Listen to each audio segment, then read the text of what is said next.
Dries Roelvink op het Buma NL Gala, daar sta je dan. Ja, daar staan we dan eindelijk. Hè. Ik vind het een grote eer om vanavond hier op te treden. En dat is medegekomen doordat ik een paar weken geleden op 1 stond.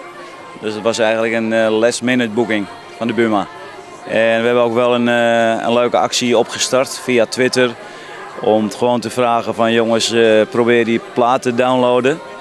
Nou, dat gingen heel veel mensen doen.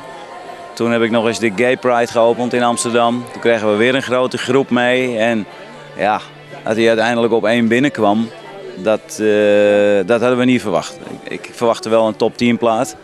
Maar een nummer 1 binnenkomen, dat was geweldig, ja. Nou, ik denk dat het begint bij ieder optreden proberen een hele goede indruk achter te laten. Dat heb ik altijd gedaan, om het altijd te proberen van, dan word je ook weer teruggeboekt, hè.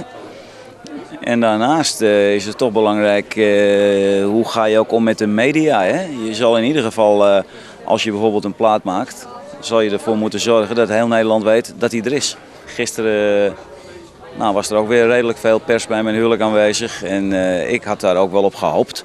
Ik dacht van, nou ja, het zal er niet zo zijn als ik ga trouwen dat er niemand naar komt kijken. En dan kom je aanlopen en dan zie je, ja, toen zag ik wel 80 journalisten. En toen dacht ik, dit is wel erg veel. Maar ja, wel leuk, want het zijn allemaal mensen waar ik de afgelopen jaren wel eens een interview mee heb gehad. En dan denk ik, ja, kom maar langs. Kom maar langs.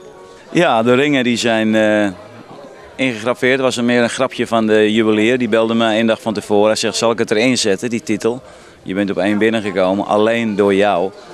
Ik denk, ja, ik vind het wel toepasselijk eigenlijk, ja. Het liedje ging over een beetje over mijn nieuwe liefde, zeg maar. Nou, vond ik wel mooi. Ik zei, doe maar.